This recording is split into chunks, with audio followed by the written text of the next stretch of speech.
سرکار فرماتے ہیں نحنو ادلہ علی توحیدہ، ہم دلیل ہیں اس بات پر کہ وہ واحد ہے، ہم دلیلیں ہیں اس کی توحید پر۔ مقصد کیا؟ مقصد یہ ہے سرکار کے فرمانے کا سردار صاحب کہ بندہ سنتا ہے وہ خالق ہے، ادھر ہم کہتے ہیں ہم خالق ہیں، بندہ سنتا ہے وہ رازق ہے، ہم کہتے ہیں ہم رازق ہیں، بندہ سنتا ہے وہ حاضر ناظر ہے، ہم کہتے ہیں ہم ہیں، بندہ سنتا ہے ہم وہ قادر ہے، ہم کہتے ہیں ہم قادر ہیں۔ تو جب گڈ مڈ ہونے لگتی ہے تو جو صحیح خواہد تھوڑا سا بھی شعور رکھتا ہے کہ سارے جو دعوے اس کے وہی ان کے، پھر دیکھتا ہے یہ تو 14 ہیں، اللہ کو تو ایک ہونا چاہیے۔ لاؤ ایسے جنہوں نے مجھ جیسی تخلیق کی ہو، خالقوں کا خلق ہی مجھ جیسے ہیں۔ علی اس جیسا خالق نہیں ہو سکتا کوئی۔ کیا میں بتاتا رہتا ہوں اپنے سامعین کو، حیدر شاہ ہر صفت اللہ نے اپنی علی کو دے دی ہے سوائے ایک کے۔ تم تو 99 ناموں کے چکر میں ہو، 1001 نام تو اس کا دعائے جوشن کبیر میں ہے۔ اور اسی امیر کائنات کی زبانی شیر صاحب، امیر کائنات نے فرمایا تھا کہ وہاں کے 80,000 سال حسنین کے نانا کا نور اللہ کی صفتیں بیان کرتا رہا، تو یہ ہے، تو یہ ہے، تو یہ ہے، تو یہ ہے، تو یہ ہے، تو یہ ہے۔ اب یہاں کے بھی اگر 80,000 سال لگائے جائیں تو اللہ جانے کتنے نام بنتے ہیں۔ دنیا کے کمپیوٹر مل کے بھی وہ حاصل جمع کا عدد ہمیں نہیں دے سکتے کہ کتنے نام، وہ سارے کے سارے اللہ نے علی کو دے دیے۔ میں نے ظاہر بھائی سادگی میں کیا کہہ دیا ہے، وہ سب کچھ دے دیا سوائے ایک کے۔ یا علی میری ہر نام پہ قبضہ کر لو، میرے گھر کے جو مالک چہرے، اللہ کے گھر میں نہیں اترا علی، اتارا ہی اسی لیے ہے کہ دنانے کو بتا دے، پتہ چل جائے کہ میرے گھر کا وارث کون ہے۔ سب کچھ دیا سوائے ایک صفت کے ملک اور سوائے ایک نام کے۔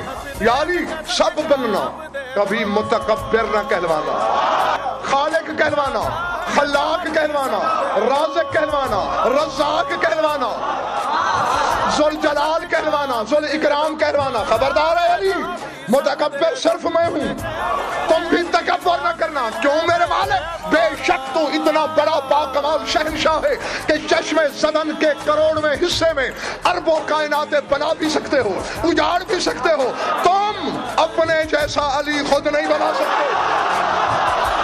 سب کچھ کر سکتے ہو تم، اپنے جیسا علی نہیں بنا سکتے ہو، وہ چونکہ میں بنا سکتا ہوں اس لیے تکبر میرا حق ہے۔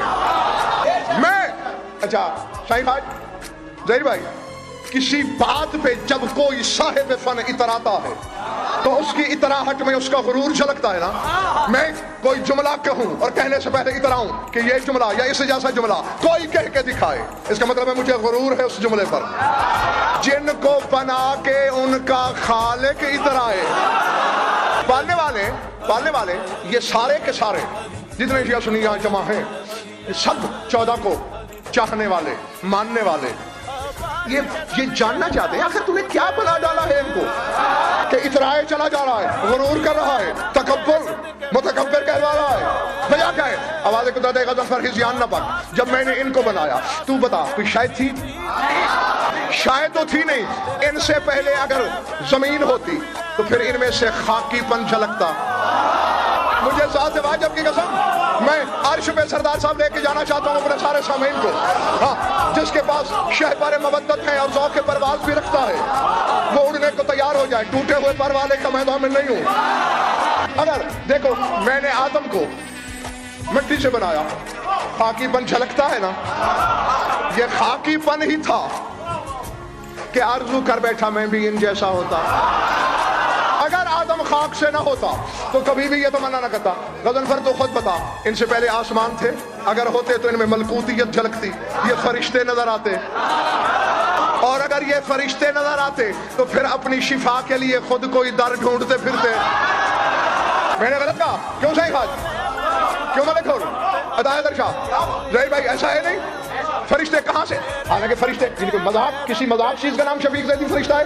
کیوں میں نے کہا بات؟ فرشتہ تو وہ چیز ہے کافور جنت سے تراشے ہوئے پر رکھتا ہے فرشتہ، سارا دن نوح کو قوم پتھر مارتی ہے، سر سے پاؤں تک زخموں سے چور ہو جاتا ہے۔ اللہ جبریل سے کہتا ہے جا پر پھیر، پر پھیرتا ہے زخم مل جاتے ہیں.